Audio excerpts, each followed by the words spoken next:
이제 우리가 특별법에서 원래는 6문제가 나와야 돼요. 그래서 지금 특별법에서요 6문제가 아니고요, 지금 우리가 지금 채권법에서 11문제가 나왔죠. 그러다 보니까 이제 특별법에서는요 5문제만 나오는 것이죠. 자 보시죠. 답이 그 소유 X주택에 거주하려는 을과 전속기간 1년의 임대차. 봐봐, 지금 주택이죠. 이런 주택이란 말이 있으면 일단 주택임대차 보호법이 먼저 적용이 돼. 그래서 주택임대차 보호법은 최소한 몇 년이죠? 2년이죠. 근데 일단 1년을 이야기했죠. 여러분 1년은 몇 년 미만이죠? 2년 미만이죠.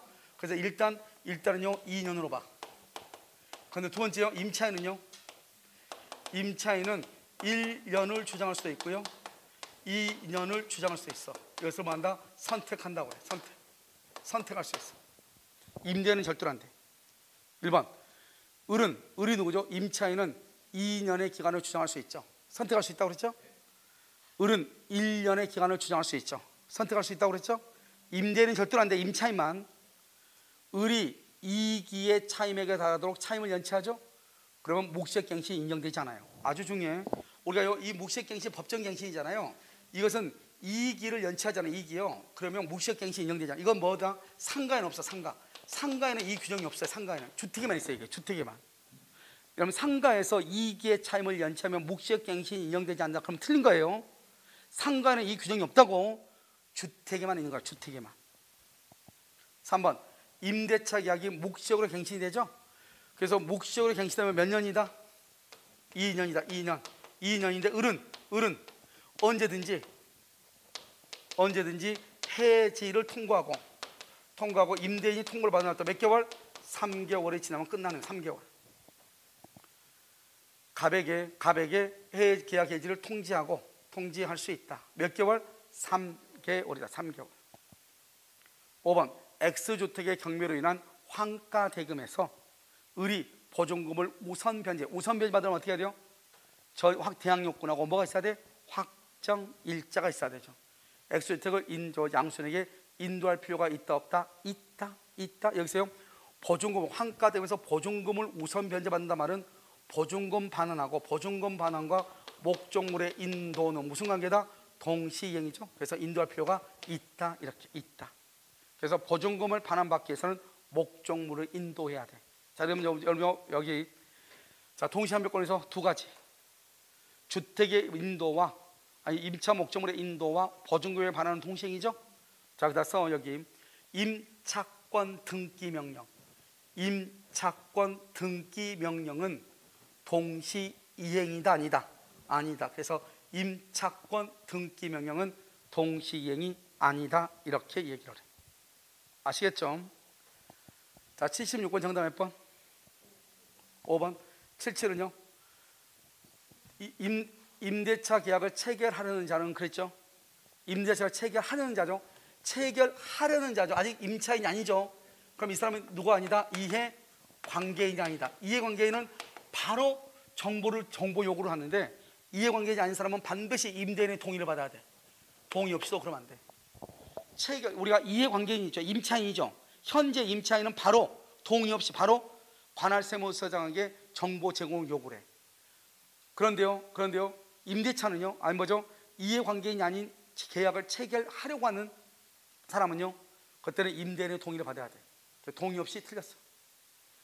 임차인이 임차한 건물을 중대한, 여러분 봐봐.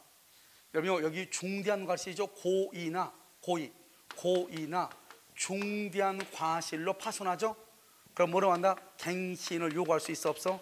갱신을 요구할 수 없어. 갱신을 요구할 수 없다. 알죠? 아니 갱신을 요구하죠. 갱신을 요구하면은 임대인은 뭐 할 수 있다? 거절할 수 있다. 임차인이 갱신을 요구하죠. 임대인은 갱신을 거절할 수 있어. 알겠죠?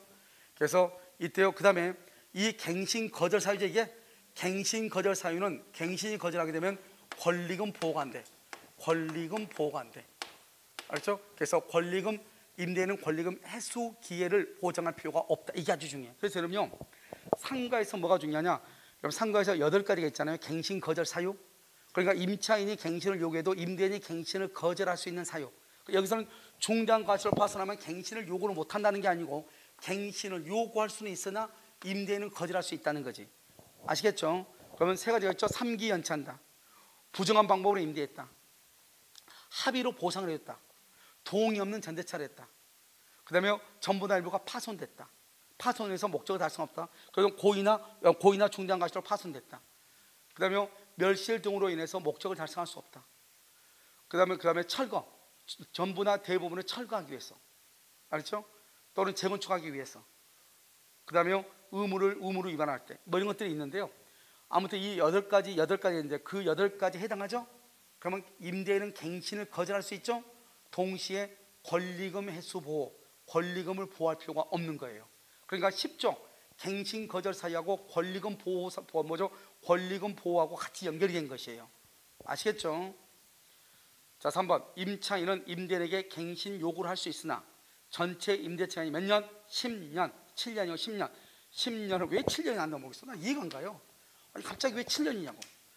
옛날에는 5년이었다가 10년으로 연기됐잖아요. 그러면 10년으로 늘어났잖아요. 그러면 5년이라고 하든지 7년이 뭐냐고. 웃긴 사람이죠, 아주. 그래서 3번이 정답이다 이렇게. 3번 틀렸죠? 정답 아니죠? 자, 그 다음 2번이 정답이죠? 3번. 임대차가 종료한 후 보증금이 반환되지 않죠. 그럼요, 임차권 등기 명령 어디다 신청해요? 관할세무서. 틀렸어. 어디다 한다? 어디다? 건물, 소재지, 지방법원. 건물, 소재지, 지방법원에다가. 알겠죠?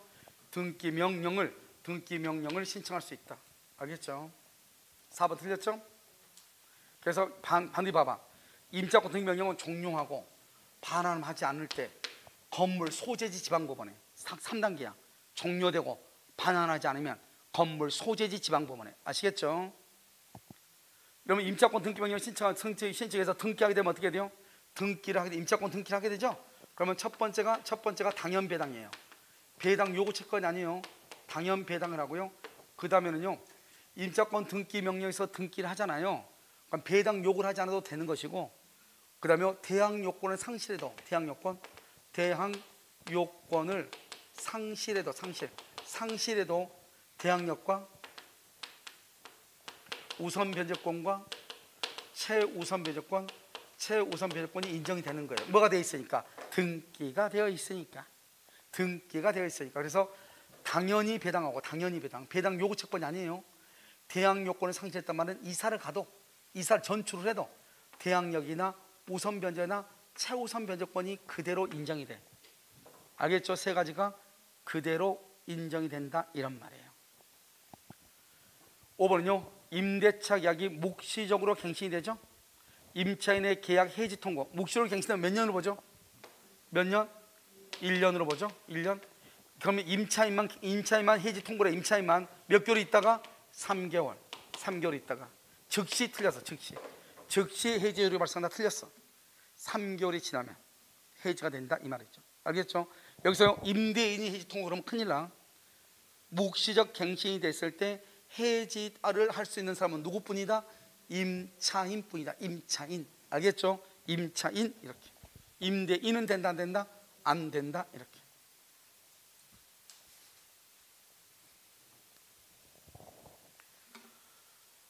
자, 77번 정답 몇 번이죠? 2번. 자, 78번이요. 가등기죠? 가등기가 담보가등기인지 청구권 보존형 가등기인지는 등기부상 표시 이게 아니고 여기요, 당사자의 의사를 뭐란다? 해석한다. 이렇게. 당사자의 의사를 해석한다. 이렇게. 사실은 지금 현재는요, 등기부를 보면은 담보가등기, 손익보조가등기 이렇게 딱 구별이 돼 있어. 아무튼 이때 문제는요, 이건 1번은 틀린 것으로. 2번. 채권자가 담보권 실행을 통지함에 있어서 청산금이 없다. 청산금이 없으면 없다고 반드시 뭘 해야 돼? 통지해야 돼. 통지하지 않아도 그럼 큰일 나. 통지해야 돼. 청산금은 담보권 실행 통지 당시 담보부동산 목적 부동산의 가액에서 채권을 공지한 금액이고, 선순위가 있으면 선순위 담보한 채권도 포함을 시켜. 그런데 뭐는 포함하지 않는다? 우리가 청산금 할 때 뭐는 포함하잖아? 후순위는 포함한다 안 한다? 포함을 안 해. 그래서 우리가 청산금을 할 때 청산금을 정할 때 선순위 채권은 포함하지만, 이게 무슨 말인지 봐봐. 여기 이게 갑의 건물이 5억이에요. 5억인데 을이요 가등기예요. 가등기 담보. 이 가등기 담보가 2억이에요. 그럼 지금 아무도 없죠? 청산금 얼마예요? 5억에서 2억 빼면 청산금 얼마예요? 3억이죠. 여기 선순위 A가요? 근장이 있어요. 근장이 2억이 있어요. 2억. 그럼 선순위가 있으면 그럼 청산금 얼마예요? 선순위가 있을 때는 청산금 얼마예요? 지금 여기 선순위 거를 포함해서 뺀다니까. 그럼 얼마예요? 1억이지 얼마예요? 5억에서 2억 해서 4억을 빼면 1억이죠. 알겠죠? 그러면 여기요? 여기 B요? B가요? 저당권이요? 저당권 또 2억 있어요. 여기 2억 있어요. 이것은 포함한다 안 한다? 이것은 포함 안 한다니까요. 포함하지 않고 선순위는 뭐하고 포함해서 빼고 포함해서 청산금을 정할 때 원래는 가등기 담보가 있으면 가등기 담보권만 빼. 후순위는 포함하지 않아. 그러면 5억에서 2억을 빼면 3억이에요. 그런데 선순위가 있죠? 그럼 선순위를 포함을 해. 그러면 4억이죠? 5억에서 4억을 빼고 얼마죠? 1억이죠. 이렇게 가는 거예요. 지금 이해되셨어요? 알겠죠? 이렇게. 자요, 4번은요. 통지한 청산금이 객관적으로 정확하게 계산된 액수와 맞지 않으면 채권자는 정확하게 계산된 금액을 다시 통지해야 된다. 이렇게 되어 있죠. 우리가 뭐라고 했죠? 청산금은 주관적으로 평가한 것을 통지하면 돼. 객관적 가치에 미달되더라도 관계가 없는 거예요. 객관적 가치에 미달되더라도 상관없다. 알겠죠? 여기 객관적으로 정확하게 계산된 액수란 말은 객관적 가치란 말이죠. 여기에 미달돼도 상관없다 이 말이죠. 다시 통지할 필요가 없다. 5번 채권자가 채무자에게 담보권 실행을 통지하고 난 후부터는 담보 목적물에 대한 과세수취권을 채권자가 틀렸어요. 이때는 담보 목적물에 대한 과세수취권이 아니고 언제냐? 여기요. 5번은요. 청산 절차가 종료한 때부터 채권자가 과세를 수취한다. 이렇게. 채권자 청산 절차가 종료해야 종료. 알겠죠? 여기서 뭐가 들었죠? 담보권 실행을 통지 이게 아니고 2개월의 청산 절차가 종료하고 청산금을 지급해야 돼. 그래서 청산 절차가 종료했을 때 채권자가 과세를 수취해. 그럼 여기는 뭐라고 했죠? 여기는요. 우리는 객관적 가치, 청산금이 객관적 가치에 뭐래도 미달되더라도 오케이 괜찮다. 오케이 괜찮다. 미달돼도 괜찮다. 알겠죠? 은하씨네 부동산이 오케이 부동산인데 그래서 오케이 괜찮다 이 말이에요. 무슨 말인지 알겠죠? 이걸 얘기한다.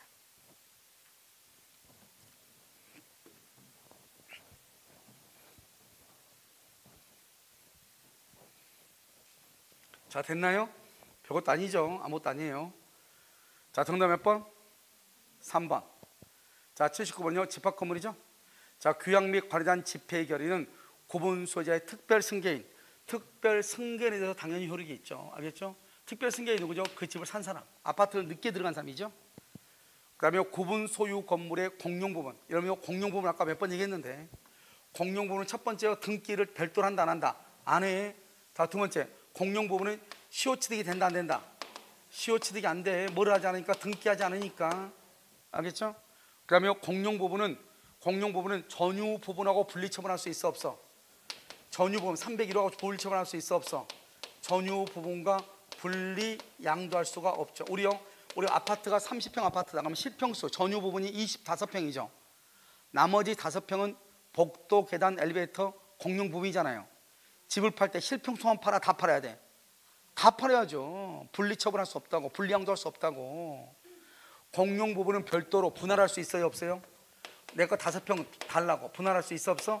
없다 이 말이죠. 누군가가 공용 부분을 불법으로 점유하죠? 그럼 이 불법으로 점유한 사람은 부당이득 반환을 해야 돼 안 해야 돼? 해야 되죠. 그래서 공용 부분을 불법 점유하죠? 불법 점유하면은 그러면 그것은 반환 의무가 있어. 반환 의무. 부당이득 반환 의무가 있다 이 말이죠. 반환 의무. 불법으로 점유하면은. 그래서 공용 부분에 관한 것 중요한 거 몇 가지만 지금 본 거예요. 알겠죠? 그래서 공용 부분에 대해서 불법으로 점유하면은 부당이득 반환 의무가 있다. 반환 의무. 전유 부분과 분리할 수 없다. 공용 부분은 분할을 청구할 수 없다. 공용 부분에 대해서는 시효 취득이 안 된다. 이렇게. 3번 관리인은 관리인은요 구분 소유자가 아니라도 무방하죠. 왜요? 여러분 봐봐. 관리인이 뭐냐면 입주자 대표회의 회장, 입주자 대표회장, 관리인이라면요. 어떤 사람 관리인 그러니까 뭐라고 하냐면 저기 아파트 관리 소장을 얘기하더라고요. 그 관리 소장은 피고용인이에요. 우리 아파트에서 고용하는 사람이잖아요. 알겠죠? 그래서 입주자 대표회장은 구분 소유자가 아니라도 무방해. 왜요? 무슨 아파트도 있죠? 임대 아파트. 그럼 임대 아파트도 입주자 대표가 있어 없어? 다 있어. 알겠죠? 그러니까 그렇다. 그런데 여기서 비교하죠. 비교. 관리위원회의 위원은 구분 소유자여야 돼.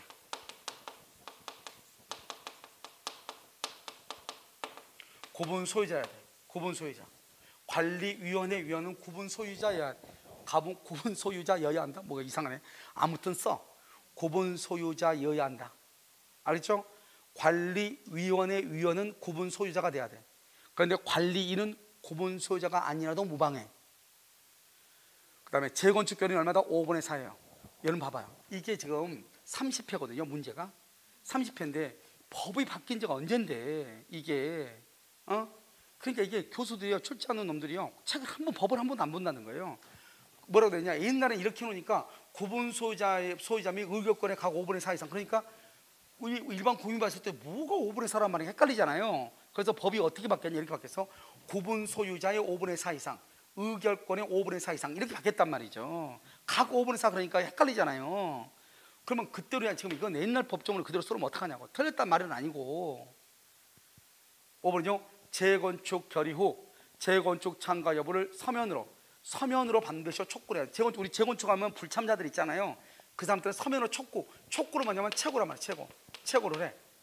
재건축 반대자가 법정기간이 몇 개냐? 2개월이에요 2개월 기간 내 회답하지 않으면 참가를 거절하겠다. 참가하겠다가 아니고 참가를 거절하겠다 이런 말이에요. 알겠죠? 참가하겠다는 말이 아니고 참가를 거절하겠다 이런 말이에요. 지금 이해됐나요? 알겠죠? 이렇게. 그래서 5번이 틀린 것이에요. 우리가 모든 강의 다 했는데 집합구분법만 딱 안 했어요. 알겠죠? 자요, 마지막 80번. 문제가 왜 한 문제밖에 없지? 더 많았으면 좋은데요. 자요, X부동산을 매수하고자 하는 갑은 내일 같은 날, 일요일 같은 날이니까 오늘 같은 날 한 12시까지 강의해 줘야죠. 알겠죠? 자요, X부동산을 매수하고자 하는 갑은 을과 명상약정을 하고 을 명의로 소유권 이전듣기 하기로 했다. 잘 봐. 지금 보면 X부동산을 매수하고자 하는 갑은요 을하고 갑이 그러면 신탁자죠. 신탁자. 을이 누구죠? 수탁자죠. 명상약정을 했죠. 명상약정은 무조건 무효죠. 알겠죠? 8조 빼고는 다 무효예요. 그 다음에 을 명의로 등기한 을이 누구죠? 을이 수탁자죠. 수탁자 명의로 등기하기로 했다 이 말이죠. 수탁자 명의로. 그러면요 등기약을 하고 갑은 병에게서 X부동산을 매수했죠. 갑이 지금 매수했죠. 갑은 뭐라 한다? 갑은 매도인이에요. 을은 병은 누구예요? 매수인이에요. 매도인이에요. 그러니까 갑은 매도인이면서 신탁자고. 알겠죠? X부동산 매수하고 대금을 지급했네요. 알겠죠? 병은 갑의 부탁에 따라서 을 앞으로 등기했네. 을 앞으로 등기. 이 등기는 무효가 돼요. 알겠죠? 이걸 뭐라 한다? 이걸 뭐라 그래? 중간 생략, 3자간 등기 명시탁이라고 그래. 자, 지금부터 봐요. 여기 이거 여러분 명시탁은 무조건 그림이 생각나야 돼. 알겠죠? 그리고 명시탁은 우리 민법에서 한 문제나 두 문제. 그다음에 중기사법에서 한 문제나 두 문제가 꼭 나와. 중기사법에서. 그러니까 명시탁을 모르면 중기사법까지 다 같이 틀리는 거예요. 아시겠죠? 자, 봐봐. 여기 병이 있죠? 병이 매도인이죠. 여기 갑이요 매수인이죠. 이 갑하고 병하고 계약은 아무 말이 없으면 일단 계약은요 유효예요. 유효인데요, 이 갑이라는 사람이 신탁자가 돼. 신탁자 되고 을이 수탁자가 돼. 갑하고라고요 명의신탁을 해. 근데 우리나라는 명의신탁은요 8조 빼고는 명상약정은 일단 무효거든요. 무효. 명상이 무효일 때는 명상을 해지를 못해. 유효일 때 해지하지. 아까 우리 뭐라고 했죠? 해지는 지금까지는 뭐라고 했죠? 해지는 유효. 오늘부터 무효죠. 그러니까 무효일 때는 해지를 못해요. 아주 중요해. 그 다음에 이건 수탁자죠. 수탁자 이렇게요. 그래서 병이 갑의 부탁대로 을 앞으로 등기를 해. 그럼 등기하면 갑하고 을하고 병하고는 계약을 한 적도 없고 갑하고 을하고 명상은 무효죠. 그러니까 수탁자 앞으로 되어 있는 등기도 무효가 돼. 무효가 되고 을은 소유자다 아니다? 소유자가 아닌 거예요. 그럼 누가 소유자가 된다? 소유자는 갑이다 병이다? 병이 소유자가 돼. 병. 이게 중요해. 병이 소유자가 돼. 알겠죠? 그러면요 여기서 어떻게 한다? 이때요 그러면 갑은요 을한테 등기 좀 해달라고 했더니 을 앞으로 되어 있는 등기가 무효래. 그러니까요 여전히 갑하고 을하고 계약은 여전히 뭐가 돼요? 유효이죠. 유효니까요 이때요 갑은 병에게 자신 앞으로 등기해달라고 등기를 청구할 수 있어요. 알겠죠? 등기를 청구할 수 있어 갑은. 알겠죠? 자기하고 둘이 계약은 유효니까. 그런데 이 병은 악의가 돼. 왜 악이냐? 병은 왜 악이냐? 자기는 갑하고 계약했는데 을 앞으로 등기했죠. 그럼 갑하고 을하고 꿍꿍이가 있다는 것을 알아 몰라? 알죠. 그래서 악이라고 해요. 그런데 문제는요 이 을이요 자기 앞으로 등기가 돼 있잖아요. 그런데 이것을요 정한테 팔을 수 있죠. 정한테. 그럼 정은 뭘 분문하고? 선, 악을 분문하고 소유자가 돼. 그런데 만약에 정이요 을의 배명에게 뭘 한다? 적극 가담하죠. 적극 가담하면 유효이다 무효이다? 무효가 돼. 그런데요 이때 을이 이걸 정한테 처분했죠. 처분해도 갑과의 관계에서 횡령죄다 아니다? 횡령죄가 아닌 것이. 알겠죠? 이게 중요해. 여기까지가 기본적으로 중요하고요. 그 다음에 이제 을 앞으로 되어 있는 등기가 무효니까 병이나 갑이 말소를 할 수 있잖아요. 병은 현재 소유자니까 직접 말소하고 갑은 현재는 소유자가 아니니까 병을 대위해서 말소하고. 이 정도만 여러분들이 알고 있으면 돼요. 중간생략은 이 그림을 잘 봐야 되고 여러분요 강의 노트에도 자세히 나와 있어. 알겠죠? 자요 여기 이제부터 봐. 이제부터는 여러분 뭐냐? 갑하고 을하고 병을 머릿속에 딱 생각해야 돼. 지금 여기서. 알겠죠? 갑은 신탁자고 을은 수탁자죠. 명의 신탁은 유효이다 무효이다? 무효이다. 그럼 여기서 무효죠? 이 무효는 몇 조 위반이다? 103조 위반이다 아니다? 103조 위반이다 아니다? 103조 위반 아니에요. 103조 위반이 아니다. 왜? 명의상은 개인의 이익을 목적으로 하니까. 알죠? 그러니까요 746조 불법 원인 급여이다 아니다? 그래서 불법 원인 급여가 아니다. 자 2번 갑은 을을 상대로 부당이득 반환을 원인으로 한 소유권 이전 등기를 말 수 있다. 구할 수 있다. 여러분 봐봐요. 여기서 보면 지금 여기서 쭉 한번 봐봐요. 여기서 보면 지금 을이요 지금 누구한테 팔았단 말 없죠. 그런데 갑은 지금요 갑이 을한테요 부당이득을 원인으로 소유권 이전 등기를 청구할 수 있다 없다? 없다 이 말이죠. 왜요? 지금 여기서 현재 을 앞으로 되는 등기가 무효죠.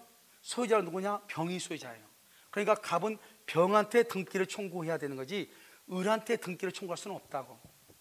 을의 등기는 유효다 무효다? 무효이고 갑은 소유자다 아니다? 아니고 아무것도 아니죠. 갑은 지금 현재 누가 소유자요? 병이 소유자고 갑은 소유자가 아니라고. 3번 갑은 누굴 상대로? 병을 상대로. 뭐를 청구할 수 있다? 아 등기를 청구할 수 있다. 맞네. 등기를 청구할 수 있다. 알겠죠? 4번 갑은 병을 대위해서 갑은 소유자다 아니다? 아니죠. 그러니까 직접 말소한다 대위해서 말소한다? 대위해서. 그래서 갑은 현재 소유자가 아니죠. 아니니까 을을 대위해서 말소를 말 수 있다? 구할 수 있다. 병은 직접 말소를 말 수 있고 청구할 수 있고. 왜? 병은 현재 누구니까? 소유자니까. 알겠죠? 지금 이 상태에서는 지금 병이 소유자잖아요. 그러니까 병은 을 앞으로 되어 있는 등기를 직접 말소할 수 있고 갑은 대위해서 말소할 수 있고. 자 5번 갑과 을 간의 명상 약정 사실을 알고 있는 정 악이죠. 악이 정이 악일 자도 정은 무조건 뭐 한다? 소유권을 뭐 한다? 취득한다. 알겠죠? 소유권을 취득한다. 어느 경우는 소유권을 취득하지 못한다? 적극 가담하면 소유권 취득 못한다. 알겠죠? 그래서 이때요 봐봐요. 갑과 을 간의 명상 약정 사실을 알고 있는 정이 을로부터 부동산을 매수 줄거봐. 줄거서 을 동그라미 을은 수탁자죠. 갑과의 관계에서 횡령죄가 성립하지 않는다. 갑과의 관계에서 여기요 을에다 해가지고 이거 처분했죠. 을로부터 매수했다고 그랬죠. 매수했다 정이. 그러니까 을이 정한테 팔아먹었다 이 말이죠. 알겠죠? 그러면 을은 과의 관계에서 횡령죄가 성립하지 아니한다. 그렇죠? 우리가 횡령이라는 것은 타인의 물건을 보관한 자가 돼야 되는데 지금 현재 소유자는 누구죠? 병이지 갑이 아니잖아요. 그러니까 이 을이라는 사람이 등기가 있는데 이 등기는 갑을 위해서 보관하고 있는 자가 아니다 이 말이죠. 지금 알겠죠? 이해됐나요 지금? 그렇기 때문에요 횡령죄가 될 수가 있다 없다? 없다 이 말이에요. 그 다음에 등기도 또 지금 현재 유효다 무효다? 무효니까. 정답 몇 번이다? 몇 번? 2번이다 이 말이죠. 그럼 여러분이 봐, 이게 여러분요 중간생략인데 이게 지금 문제가 상당히 중간생략형 문제치고는 참 잘 나오는 문제예요. 잘 나와 있는 문제라고. 그러니까 이것을 우리가 알 때는 그러면 어떻게 해야 되느냐, 그냥 이것을 그냥 보려고 하면 이거 안 돼. 이 지문을 보려고 하면 안 된다고. 이 지문을 보는 것이 아니고 뭐를 봐야 된다? 이 그림을 암기해야 된다고. 이 그림을. 알겠죠? 그래서 갑을병이 누구인지, 그러면 어떻게 되는 건지. 수탁자 앞으로 되어 있는 등기는 무효이다. 그러면 수탁자는 소유자가 아니다. 그러면 신탁자가 소유자인지 매도인이 소유자인지. 소유권은 매도인에 복귀되고 매도인이 소유자니까 매도인은 직접 등기를 말소하고 수탁자 앞으로, 그러면 신탁자는요 매도인을 대위해서 말소하는 것이고, 수탁자가 제3자에게 처벌하면 제3자는 선악불문하고 소유권을 취득하고 제3자가 적극하다면 무효가 되는 것이고. 알겠죠? 매도인과 신탁자 사이의 계약은 유효이다 무효이다? 유효니까 매도인은, 신탁자는 매도인에게 등기를 청구하면 되는 것이고. 무슨 말인지 지금 아시겠죠? 이 관계를 정확히 알고, 명상약정은 103조 위반이 아니다. 개인의 이익, 사익에 관계되는 것이기 때문에 746조 불법 원인급여가 아니다. 그런데 신탁자고 수탁자 간의 명상약정 무효죠? 무효니까 뭐는 할 수 없다? 해지할 수 없다. 그래서 이게 지금 시험에 안 나서 해지, 이게 여러 번 나서 다른 시험에 혹시 여기서 지문에 해지할 수 있다 그러면 큰일 난다고. 무슨 말인지 아시겠죠? 그래서 이 몇 가지만 딱 알면 돼. 그러면 언제나 답은 뭐냐, 다른 지문들이 나올 수 있죠. 하지만 답은 내가 지금 얘기한 데 안에서 답을 정해. 다른 지문이 나올 수는 있어도. 무슨 말인지 알겠죠? 그러니까 그 지문, 우리가요 가장 기본적인 지문을 알고 있는 것이 아주 중요하다 이 말이에요. 무슨 말인지 아시겠죠? 오케이. 여기까지. 여러분요 30회 이제 기출 문제를요 우리가 이제 그 3월달 돼가지고요 처음으로 한번 풀어본 것이에요. 그럼 이 문제는 여러분요 언제냐? 원래는 이 문제를 언제 풀어야 되냐? 9월달 정도 풀어야지 되죠. 여러분들이 공부가 다 된 상태에서 그때 풀어보는 것이 정당한 문제죠. 그래서 지금 여러분들이 3월달 돼가지고 이제 1월달, 2월달 한 번 돌았잖아요. 물론 11월, 12월에 한 사람도 있지만, 그래서 한 번 듣고 난 상태에서 문제를 풀기는 약간 어려운 문제죠. 그래서요 지금 해설하는 것이 약간 길어졌는데요. 30회 풀었으니까요 나중에 31회하고 32회는요 최종적으로 나중에 풀기로 하고요. 30회 풀었으니까 그 다음에는 몇 회, 다음에는 몇 회냐면 29회, 28회, 27회, 26회 이렇게요 밑으로 내려가도록 그렇게 하겠습니다. 무슨 말인지 알겠죠? 그래서 약 한 20회까지 문제를 한번 다 풀고, 알겠죠? 풀고 나서 다시요 그 문제를 종합을 해서 31회하고 32회가 이제 최근 것이잖아요. 여러분들은 이제 그것을요 혼자서 해결할 수 있는지. 그래서 중요한 것은 내가 몇 번 얘기했는데 기출문제는요 한 5회 정도 내가 지금 설명했잖아요. 이것을 정확하게 써가지고 5회 문 정도만 여러분들이 매주 일주일에 하나씩만 암기해가지고 5회분만 암기하면 모든 모의고사, 대한민국에서 나오는 공중에서 모든 모의고사를 쳤을 때 60점 밑으로 떨어졌다. 그런데 있을 수가 없어요. 알죠? 그러니까 공부를 어렵게 하려고 하지 말고, 나는 민법 모른다고 찡찡대지 말고 5회분 암기하라고. 무슨 말인지 아시겠죠? 자요 오늘 강의는요 여기까지 하도록 하겠습니다.